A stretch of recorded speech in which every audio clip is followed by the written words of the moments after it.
வாழ்க வையகம், வாழ்க வையகம், வாழ்க வளமுடன். சிந்தனை உடல் நலத்தை சீரமைத்து உய்வித்த குருவே வாழ்க, குருவே துணை. வேதாத்ரியம் வாழ்க வளமுடன்.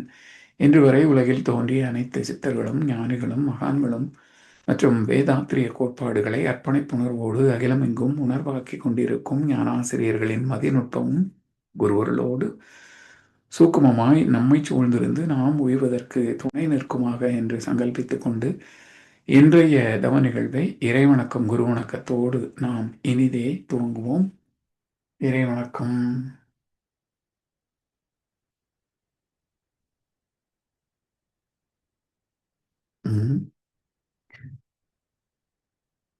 ஆதியனும் பரம்பொருள் மெய் எழுச்சி பெற்று அணுவென்ற உயிராகி அணுக்கள் கூடி மோதி இணைந்து இயங்குகின்ற நிலைமைக்கேற்ப மூலகங்கள் வலவாகி அவை இணைந்து பேதித்த அண்ட கோடிகளாய் மற்றும் பிறப்பிறப்பிடை உணர்தல் இயக்கமாகி நீதிநெறி உணர் மாந்தராகி வாழும் நிலை உணர்ந்து தொண்டாற்றி இன்பம் காண்போம்.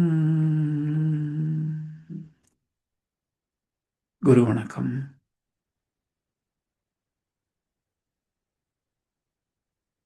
தந்தை தாய் ஈருயிரும் ஒன்று சேர்ந்து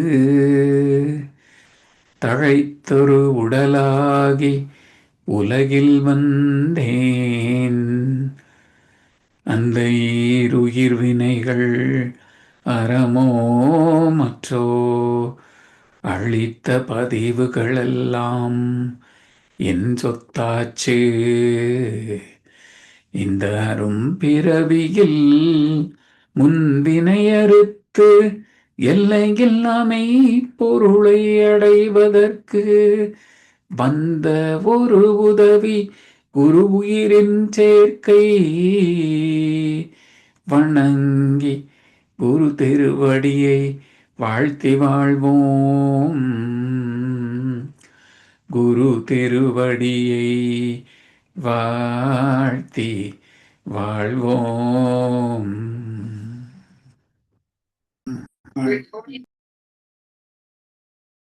குரு வாழ்க, குருவே வாழ்க வையகம், வாழ்க வையகம், வாழ்க வளமுடன். இன்று நமக்காக ஆழ்ந்த 9 மைய தவம் நடத்திய அருள்நிதி அருளையா அவர்களை வாழ்த்துவோம். அருள்நிதி அருளையா அவர்கள் வாழ்க வளமுடன். அவர்களின் அன்பு குடும்பம் வாழ்க வளமுடன். அவர்களின் உடல் நலம், பொருள் வளம், மனவளம் மற்றும் அவர்களின் ஆன்மீக தொண்டு வாழ்க வளமுடன், வாழ்க வளமுடன், வாழ்க வளமுடன். தொடர்ந்து ஞானமும் வாழ்வும் கவிதை தொகுப்பிலிருந்து இன்றைய கவிக்கு விளக்கம் வழங்கிட மூத்த பேராசிரியர் ஞானாசிரியர் அருள்நிதி பழனிசாமி வேலுசாமி ஐயா அவர்களை அன்போடு அழைத்தமைவோம். வாழ்க வளமுடன் ஐயா. வாழ்க வளமுடன் ஐயா. வாழ்க வையகம், வாழ்க வையகம், வாழ்க வளமுடன். குரு வாழ்க, குருவே துணை. சான்ற பெருமக்களே, ஞானமும் வாழ்வும் கவிதை தொகுப்பின் தொடர் சிந்தனையில் இன்றைய கவி யோகம் பயிற்சிகள் யோகம் அல்ல என்ற தலைப்பிலே உள்ள கவி.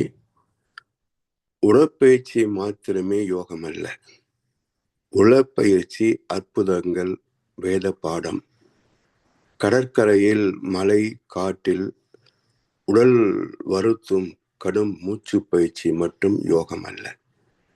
படக்கையினால் மனம் அலையா விழிப்பில் நிற்க பண்படுத்தும் பயிற்சிகளாம் இவை பிறவி தொடரறுக்கும் தூய வினையாற்றும் பண்பாம் துயர் களைந்து நிறைவளிக்கும் வாழ்வே யோகம். மிக அற்புதமான ஒரு கவி. சாதாரணமான யோகாசன பயிற்சிகள் மற்றும் ஆன்மீக பயிற்சிகள் எல்லாமே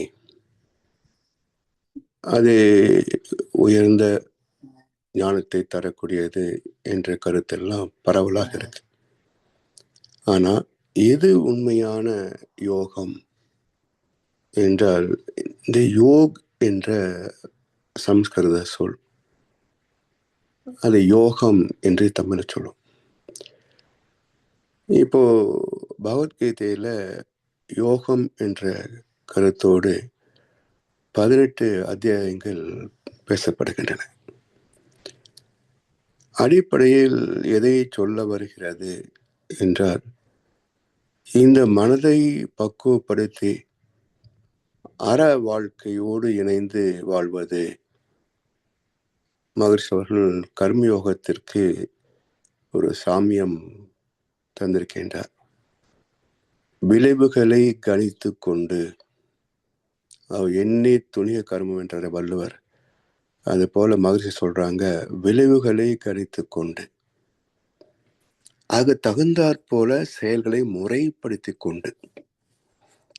இதுதான் அற வாழ்க்கை, ஒழுக்கம் கடமை ஈக என்ற அறநெறியோடு வாழ்கின்ற தவ வாழ்க்கைக்கு பெயர் கர்மயோகம். வாழ்க்கையே ஒரு தவம் தான் என்று சொல்கின்ற போது இது ஒரு வித்தியாசமான பயிற்சி. இந்த மனிதனின் மறுபக்கத்தை சந்திக்கக்கூடிய பயிற்சி என்றெல்லாம் நாம் தனித்து நினைக்கிறோம். அது ஞான மார்க்கம் இது வேற, பக்தி மார்க்கம் வேற என்றெல்லாம் பேசுகின்றோம். ஆனால் மகரிஷி அவர்கள் இயற்கையே யோகம் தான் என்கிறார். நாம் அதை விட்டு வெளியே வந்து விட்டோம்.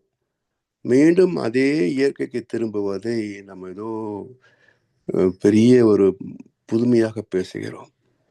யோகம் என்பது நம்முடைய தாய் வீடு மாதிரி.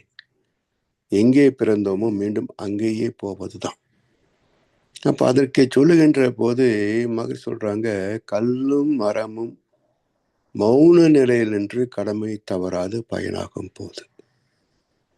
அப்ப கர்ம யோகம் என்பது என்ன என்றால், அதனதன் கடமை என்ன, அவனுடைய வாழ்க்கை முறை பயன்பாடு, அதுல எந்த ஒரு பற்றும் இல்லாது. இப்போ எல்லா ஜீவராசிகளுக்கும் உணவாக தன்னையே அர்ப்பணித்துக் கொண்ட ஒரு வாழ்க்கை தாவரங்கள். அதே வரிசையில சொல்கின்ற போது தொழிலாளர்கள், பெண்கள் என்று மகரிஷி 3 வகை இல்லைன்னு சொன்னால் நம்முடைய வாழ்க்கை இல்லை. எனவே இந்த 3 வகைகளுக்கும் நன்றி செலுத்த வேண்டிய ஒரு நிலையிலே தான் நம்முடைய வாழ்க்கை அமைந்திருக்கிறது. அதற்கான மனப்பக்குவம் தான் யோகம். அப்போ முற்றிலும் துன்பம் இல்லாத, துன்பத்தின் நிழல் கூட விழாத ஒரு பாதுகாப்பான, சுகமான, இன்ப ஊற்றான ஒரு வாழ்க்கை என்றால் அது யோகம். அந்த யோகத்திலிருந்து நாம் விலகியதற்கு காரணம் என்ன என்றால் அர்ஜுன விஷாத யோகம்.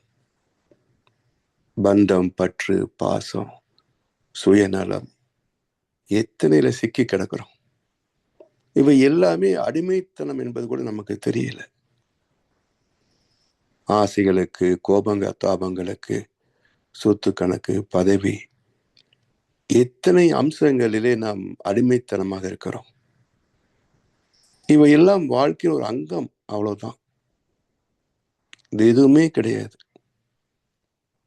எனவே இந்த யோகத்திலிருந்து நாம் விலகி போனதற்கு காரணம் என்ன என்றால், எப்படி தாயின் கருப்பையிலே இருந்த குழந்தை பிரசவத்திலே இரண்டப்படுகிறதோ, தான் வேறு தாய் வேறு என்று பிரிவு பெறுகிறதோ, அதே போல ஒரு பிரிவினை தான் யோகம் இல்லாத ஒரு வாழ்க்கை.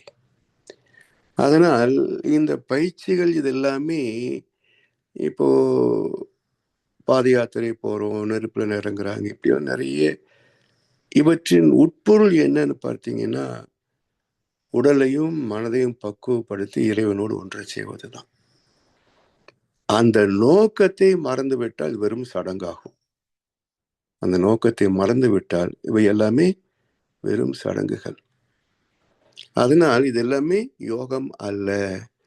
யோகம் என்பது என்ன என்றால் சந்ததமும் என்னை மறவாத சாந்த வாழ்வு. அதான் யோகம். சந்ததமும் என்னை மறவாத என்றால் நான் யார்?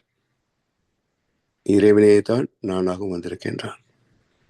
இறைவனே தான் எல்லாமாக இருக்கிறான். இதுல உயர்ந்தது எது, தாழ்ந்தது எது?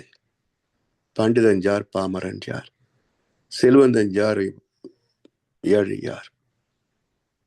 எல்லாம் ஒன்றேதான். எனவே இது எல்லாமே ஒரு இரண்டுபட்ட உலகத்தில் வாழ்கிறோம், அவ்வளவுதான். ஒரு இரண்டுபட்ட உலகம், அவ்வளவுதான். ஆனா இந்த இரண்டுபட்ட உலகத்திலே சிக்காமல் இருப்பதுதான் யோகம்.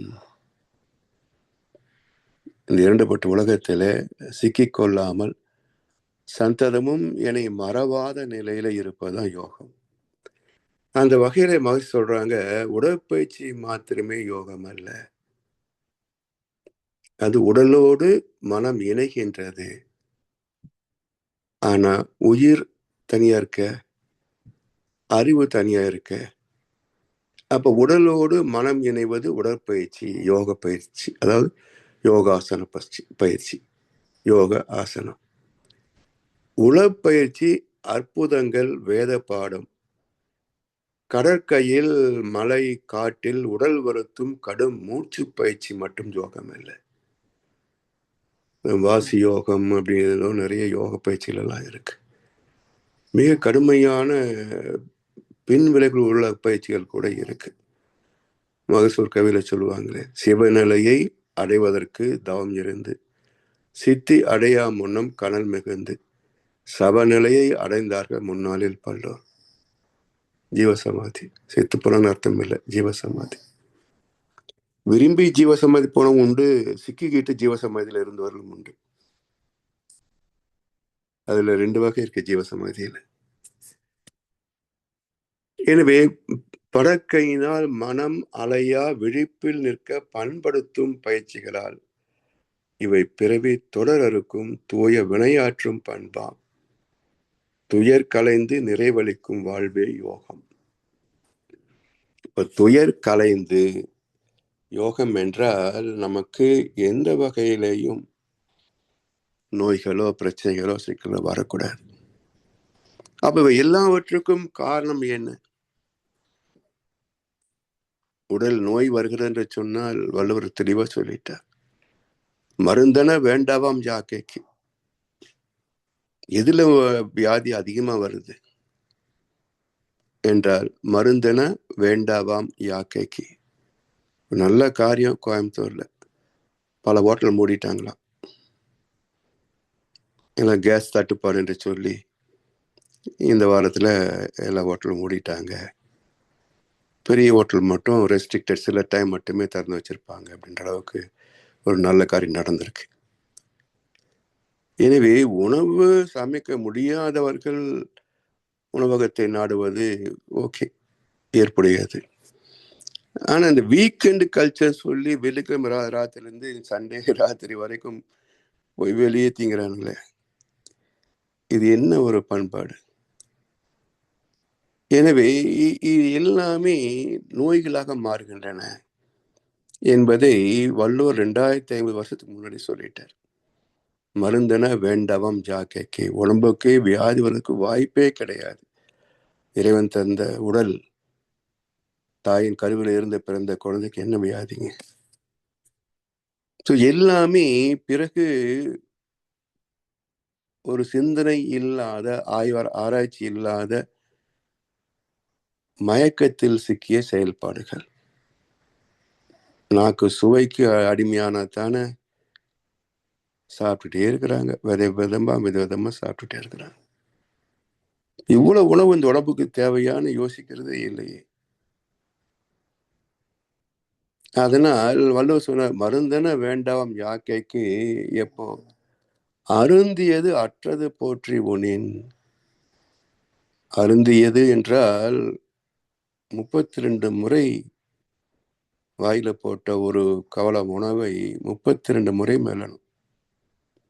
வாயிலே அரைக்கப்பட்டு கூழாகி பாதி செரிமானம் வாயிலே நடந்துடும். அந்த கூழை அருந்துவதுதான் அருந்துதல். அருந்தியது அற்றது போற்றி உனேன். சிங்கப்பூர்ல பசி ஆறலாமா அப்படிம்பாங்க, இலங்கையில உணவருந்தலாமா அப்படிம்பாங்க. தமிழ்நாட்டில் அதை திங்கிறது, முழுங்கிறது, சாப்பிட்றது, இது தமிழை வளர்த்த பெருமை இவர்களுக்கு. தமிழால் வளர்ந்தவர்கள் தமிழை வளர்க்குறேன்னு சொல்லி 60 வருஷமா வளர்ந்துட்டாங்க. ஆனால் உண்மையிலேயே தமிழ் வளர்ப்பவர்கள் இலங்கை தமிழர்களும் சிங்கப்பூர் மலேசிய தமிழர்கள் தான். பசி ஆறுவதா? அருந்துதல்னா கூட அது உண்ணுகின்ற உணவை எப்படி மென்று கூழாக்குவது, செரிமானத்தை லகுப்படுத்துவதுன்றது தான் அருந்துதல். பசி ஆறுதல் என்று சொன்னால் அந்த பசி தீர்ந்தவுடன் நிறுத்திடணும். எப்படி இந்த ஹைட்ரோகுளோரிக் ஆசிடும் பொட்டாசியம் பர்மாங்கனேட்டும் இணைக்கின்ற போது கடைசி ஒரு துளியில பொட்டாசியம் பர்மாங்கனேட் நிறமற்று போகிறதோ, அது போல பசி ஆறுதல் என்று சொன்னால் கடைசி வாய் சாப்பிட்ற போது பசி தீர்ந்து போச்சா நிறுத்து அங்கேயே.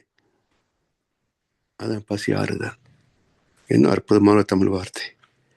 நான் கேட்டேன், இவ்வளோ அற்புதமான தமிழ் வச்சுக்கிட்டு எப்படி இங்கே டிவி சேனல்லாம் பார்க்குறீங்கன்னு கேட்டேன். இல்லை, தமிழ்நாட்டில் எப்படி தமிழ் கெட்டு கிடக்குன்னு தெரிஞ்சுக்கிறதுக்கு எனக்கு பார்க்குறோன்னாரு அவரு.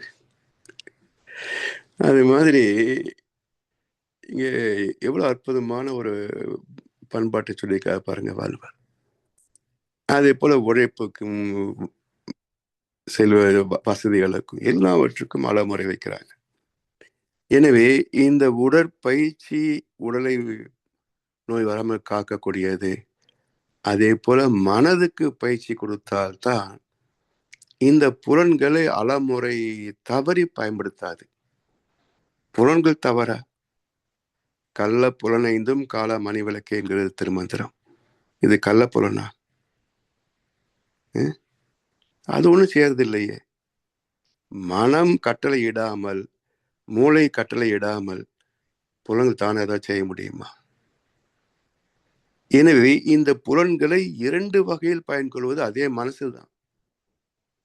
அறிவாக செயல்படுகின்ற போது புலன்களை அளமுறையோடு பயன்படுத்துகிறது.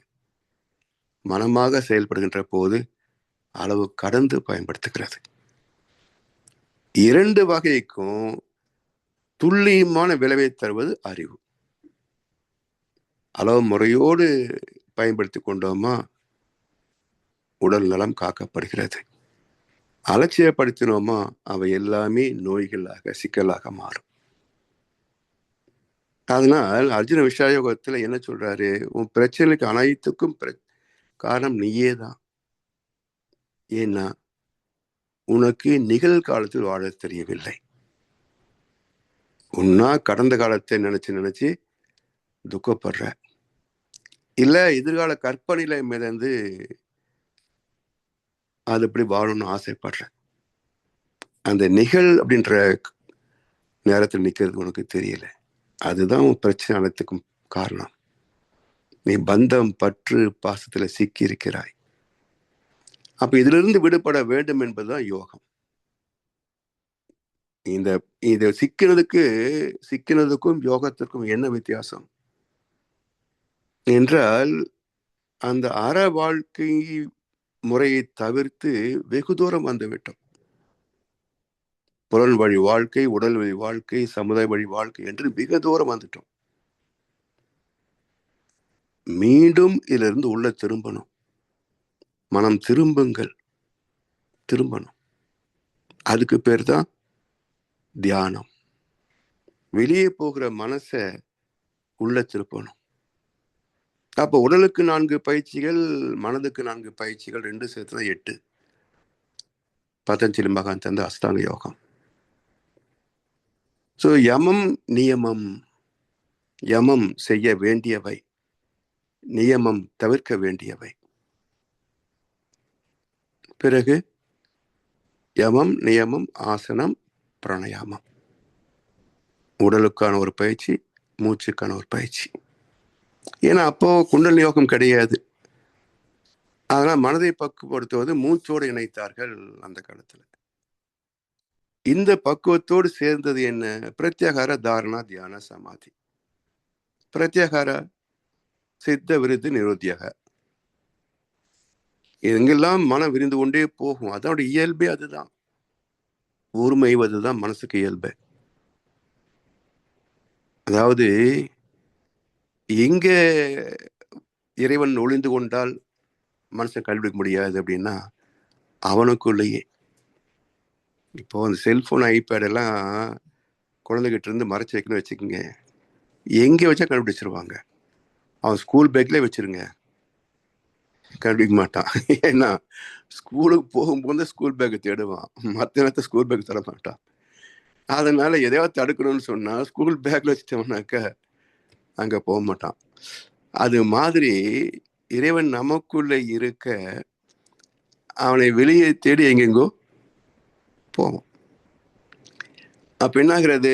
இந்த விலகி போன தூரம் அது எல்லாமே விலகி போன நிலையெல்லாம் திரும்ப உள்ள கொண்டு வரும். அப்போ மனதின் இயல்பு என்ன? வெளியே ஓடுவதுதான் இயல்பு. படக்கை நிலை மனம் மையத்துக்கு திரும்பாது. அப்ப இயற்கையில் வெளியே போகின்ற மனதை நிறுத்துவது பிரத்யாகாரம். அப்படி நிறுத்திய மனதை ஒரு குறிப்பிட்ட மந்திரத்திலேயோ குறிப்பிட்ட ஒரு உருவத்திலேயோ நிலைப்படுத்துவது தாரணை. அப்படி நின்று பழகிய கான்சென்ட்ரேட்டட் மைண்ட், நின்று பழகிய மனசை அங்கிருந்து திருப்பி உள்ள வைப்பது உயிர் மீது மனம் வைத்தல் தியானம். அதான் தவம். அந்த தவத்தில் ஆழ்ந்து போய் தன்னை மறந்து விட்டால் சம ஆதி சமாதி, இறைவனோடு ஒன்றிய நிலை. செத்து போன நிலை அல்ல, இறைவனோடு ஒன்றிய நிலையில் தான் சமாதி. செத்து இறந்து போய் கதியை பெற நினைக்கும் பேதேரை போல் என்னை நினையல் என்ற வள்ளல் பெருமான். செத்ததுக்கு அப்புறம் போறது இல்லையா சமாதி, அது வாழ்கின்ற காலத்திலே அனுபவிக்கின்ற பேரின்பம். அப்படி இந்த மனம் வெகு தூரம் வெளியே போயிடுச்சு, அதை மீண்டும் உள்ள திருப்பு. சரி, முடியுதா? விசால் லோகத்துக்கு அடுத்து சாங்கியம் மன்னர் உயிர் ஆத்மா பற்றிய ஒரு அறிமுகம். இதுதான் உனக்கு தீர்வு. அத்தனை பிரச்சனைக்கும் தீர்வு என்ன அர்ச்சனா? நீ இறைவனோடு இணைந்து விடு, என்னோடு கலந்து விடு. இதுதான் தீர்வு. இப்ப இந்த இறைவனோடு இணைவதற்கு என்ன வேணும்? கர்ம யோகம். எதை செய்தாலும் நான் சேர நினைக்காத. முதல்ல நான் என்பதே கிடையாதுங்க. எது நமக்கு சொந்தம் சொல்லுங்க? வாழ்கின்ற வரைக்கும், உடல் இருக்கின்ற வரைக்கும் தான் உறவு, நட்பு, சொத்து, பத்து, கணக்கு, பதவி எல்லாமே. கோமால போயிட்டா என்ன சொந்தம் சொல்லுங்க? சாக வேண்டாம், கோமால போயிட்டா இல்ல தூங்கும்போது நமக்கு என்ன சொந்தமா இருந்தது சொல்லுங்க? ஒண்ணும் இல்லை. அப்போ எல்லாம் நான் நினைக்கிறேமே, முதல்ல இது ஒரு பைத்தியக்காரத்தனம் என்று தெரிந்து கொள்வதுதான் ஆன்மீகத்தின் துவக்கம். இந்த வாழ்க்கையே ஒரு நாடகம். இல்லாத மேடையொன்றில் எழுதாத நாடகத்தில் எல்லோரும் நடிக்கின்றோம், நாம எல்லோரும் பார்க்கின்றோம். கதாபாத்திரம் நாம தான், ஆடியன்ஸும் நாம தான். அப்ப இந்த ஒரு யதார்த்தத்தை புரிந்து கொள்ளாத வரைக்கும் மனசை கட்டுப்படுத்தவே முடியாது. அதை மீண்டு திருப்பதுக்கு பேர் தான் வச்சாங்க பிரம்ம பிரயத்தனம். அவ்வளவு லேசில் அது கட்டுப்படாது. சரி, இந்த கர்ம யோகம் என்பது செயலை அர்ப்பணித்து விடுவது. என் செயல் என்பதெல்லாம் இறைவா, என்னுள் இருக்கும் முன் செயலை. ஊட்டுவிக்கின்றாய், உண்ணுகின்றேன். உறங்க வைக்கின்றாய், உறங்குகின்றேன். உறங்காத என்னை ஆட்டு வைக்கின்றாய், ஆடுகின்றேன். இச்சிறிய நாள் ஆவதுதான் என்ன? இது கர்மயோகம். உடனே வந்துருதா கர்மயோகம்? அப்ப அதுக்கு முறை சொல்றார். எப்படி இதை அடைவது? இந்த கர்ம யோகம் என்ற யோகத்தை எப்படி அடைவது என்றால், முதலிலே ஞான கர்ம சந்நியாச யோகம். இந்த சாப்டர்ல 2 தலைப்பு இருக்குங்க. ஒன்று ஞான சந்நியாசம், இன்னொன்று கர்ம சந்நியாசம். அப்ப ஞான கர்ம சந்நியாசம் என்றால், இந்த புலன்களில் 2 இருக்கு இல்லையா? ஒன்று ஞான இந்திரியங்கள், உணர்புலன்கள், இன்னொன்று கர்ம இந்திரியங்கள், செயல் புலன்கள். அப்ப செயல் புலன்களில் இருந்தும் நான் செய்தேன் என்பதை எடுக்கணும். உணர்புலன்களில் இருந்தும் நான் அனுபவிக்கிறேன் என்றதை எடுக்கணும். 2ம் நீக்குவது. அப்ப ஞான இந்திரியங்கள், கர்மேந்திரியங்கள் 2ஐயும் முறைப்படுத்துவது ஞான கர்ம சந்நியாச யோகம். சரி, இது தானாக செயல்படுது. புலன்கள், மூளையின் கட்டளை, மனதின் ஆசைகள் இல்லைன்னா உடம்பு தானே வேலை செய்யுதா? அப்போ மனதை பக்குவப்படுத்து சந்நியாசம். எப்படி பக்குவப்படுத்துவது? உறவிலே கண்ட உண்மை நிலை தெளிவே துறவு சந்நியாசம். சந்நியாசம் என்றால் விட்டு விட்டு ஓடுவது அல்ல. எல்லாம் பழைய காலத்துல சொல்லி சொல்லி பயமுறுத்தி வச்சுட்டாங்க. நீ என்ன வேணா செய்ய, ஆனா தவம் மட்டும் செஞ்சிடாத, நீ குடும்பத்தை விட்டு ஓடி போயிருவ என்று சொல்லி சொல்லி யோகத்தின் பக்கமே போக விடாம செய்து வைத்தார்கள் சில பேர். அதனால் அந்த மனப்பயிற்சிக்கு போகலை. அதனால் சந்நியாசம் என்றால் மகர்ஷி தான் தெளிவா சொன்னாங்க. உறவிலே கண்ட உண்மை நிலை தெளிவே துறவு சந்நியாசம். இப்ப சந்நியாச யோகம் இந்த உடல் சார்ந்த வாழ்க்கைக்கு உறவும் நட்பும் பொருளும் இல்லைன்னா முடியாது. அதனோடு தொடர்பு கொள்ளத்தான் வேணும். தூங்கும்போது தலையணை வேணும், பகல் போற கட்டிட்டு அலைஞ்சா பைத்தியம்னு சொல்லுவாங்க. சரி, மனதை கட்டுப்படுத்து. அதுக்கு என்ன செய்வது? தியான யோகம். மனதை பக்குப்படுத்தக்கூடிய தியான பயிற்சிக்கு வரணும். அதன் பிறகுதான் தியானத்தின் அனுபவங்கள் தான் இதுக்கு அடுத்து வரக்கூடிய எல்லா சாப்டர்ஸும். ஞான விஞ்ஞான யோகம், அக்ஷர பிரம்ம யோகம், ராஜ வித்யா ராஜகுக்யா யோகம், விபூதி யோகம், விஸ்வரூப தரிசன யோகம் எல்லாம் இந்த தவத்தின் அனுபவங்கள். அந்த தவத்தில் பெறக்கூடிய தெளிவு, நம்முடைய குணங்கள், சத்துவ குணம், ரஜகுணம், தாமச குணம், தெய்வீகம், அரக்கத்தனம்.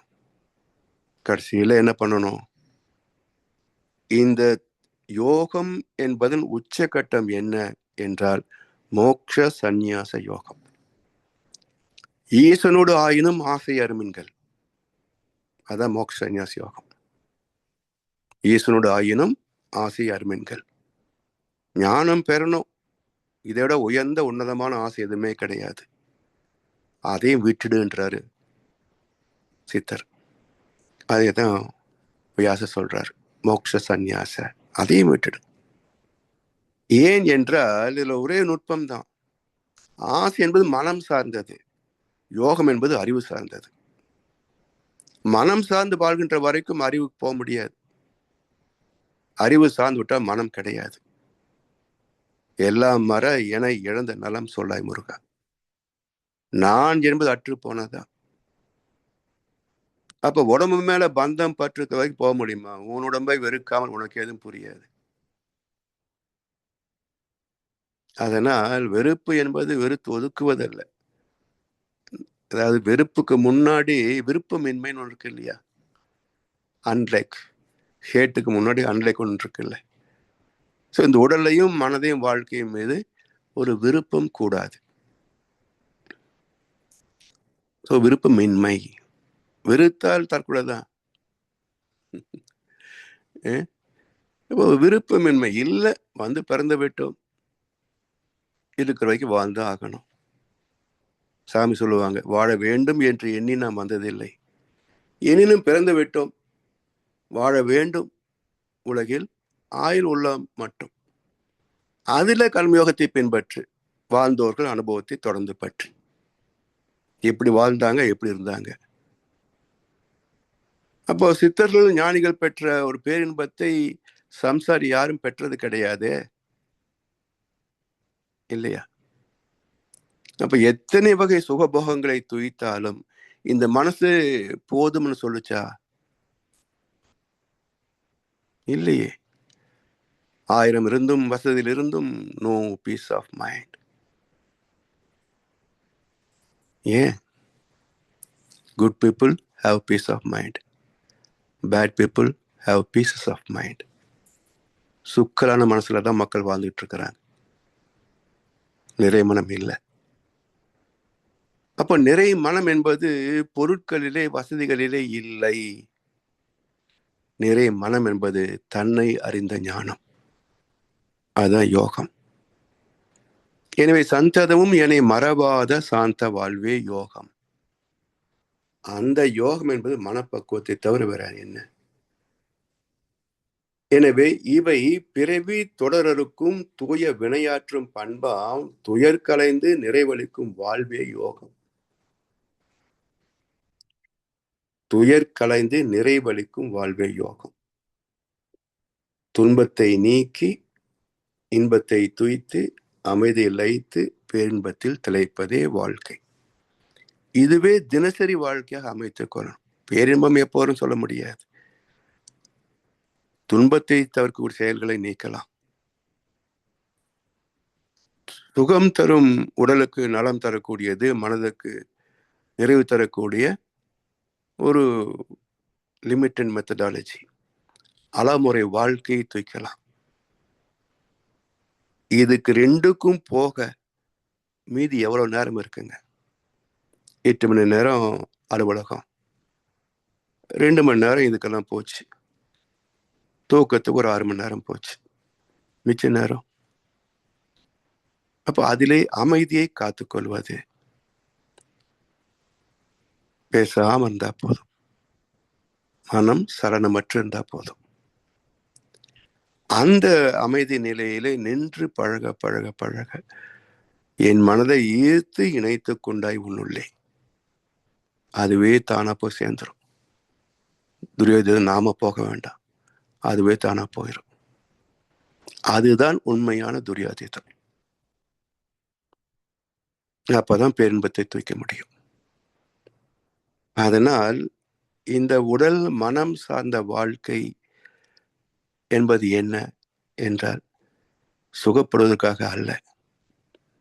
இந்த உடம்பு இருந்தால்தான் மனசு வேலை செய்யும். மனசு திரும்பினால்தான் அறிவை அறிய முடியும். அப்போ ராமகிருஷ்ண பரமஹம்சர் சொன்னது போல உடம்பு தற்காலிகமானது, ஆத்மா நிரந்தரமானது. ஆனா நிரந்தரமான ஆத்மா பக்குவம் அடைய வேண்டும் என்றால் இந்த உடம்பு இல்லாம முடியாது, மனசு இல்லாம முடியாது. அப்ப இந்த வாழ்க்கை என்பது என்ன என்றால், பிறர்க்கரிய மனித பிறப்பு எடுத்த ஒருவன் இப்பிறப்பிலே ஈஸ்வர பிரேமை அறியாது போனால் அவன் வீணே பிறந்தவன் ஆகிறான் என்றார் ராமகிருஷ்ணர். ஒத்தது அறிவான் உயிர் வாழ்வான், மற்றையான் சேத்தாருள் வைக்கப்படும். இவனுக்கும் போனத்துக்கும் வித்தியாசம் இல்லையா? இது ஒரு நடைப்பினம், அவ்வளவுதான். என்ன பிரயோஜனம்? அலைந்தான், தவித்தான், துடித்தான், மடிந்தான், யாருக்கும் லாபம் இல்லை.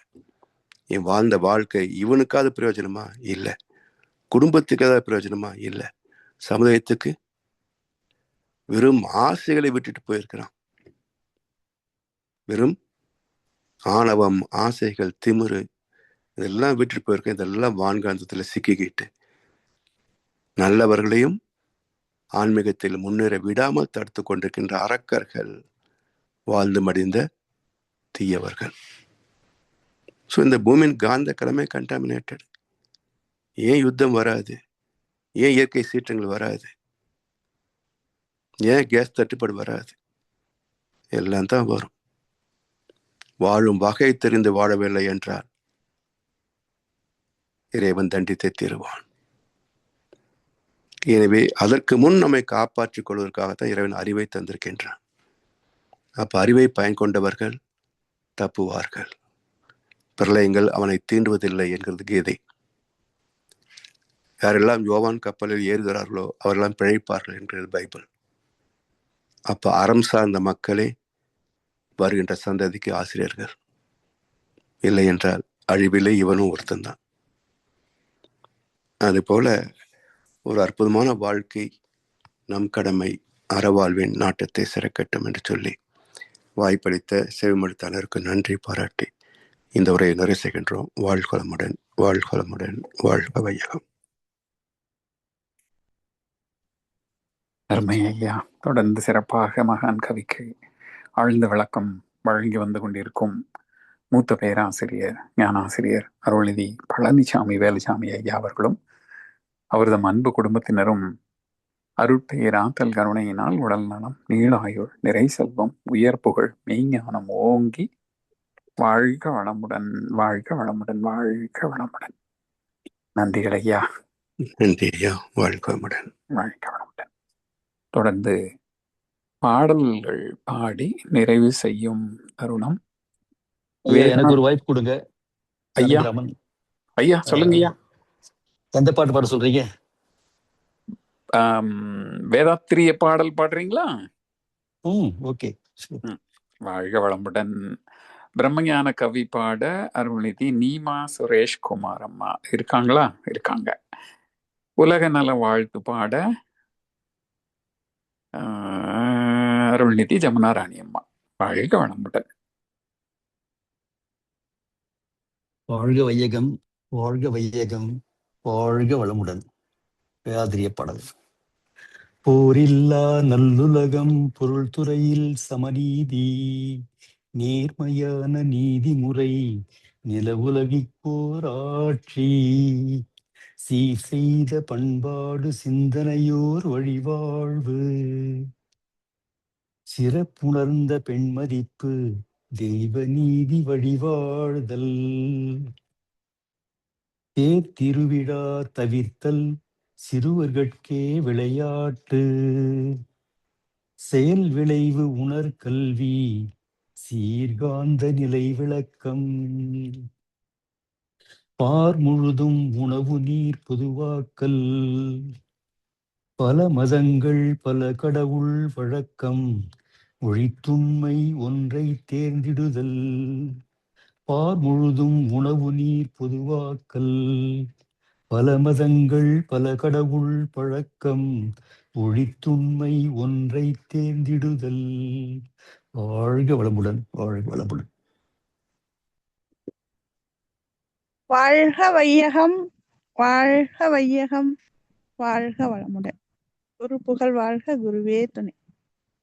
இறைவெளியே தன்னிருக்க சூழ்ந்தழுத்தும் ஆற்றல், இதன் திணிவு மடிப்பு விழ சுழலும் நுண்மின்னாம், நிறைவெளியில் விண் சுழல நெருக்குகின்ற உரசல், நிலைவெளியில் எழுப்புகின்ற நேரலைகள் காந்தமாம், மறைபொருளாம் காந்தம் தன் மாத்திரைகள் ஐவகை, மலைக்காதீர்வின் கூட்டம் மாபூதம் ஐந்துமாம், முறையாய காந்த அலை மனமாம் உயிருடல்களில் மதி உயர்ந்து உண்மை பெற மா பிரம்ம ஞானமாம், மா பிரம்ம ஞானமாம். நன்றிகளுங்க ஐயா. வாழ்க வளமுடன். வாழ்க வளமுடன் ஐயா. வாழ்க வையகம், வாழ்க வையகம், வாழ்க வளமுடன். குரு வாழ்க, குருவே துணை. உலக நல வாழ்த்து.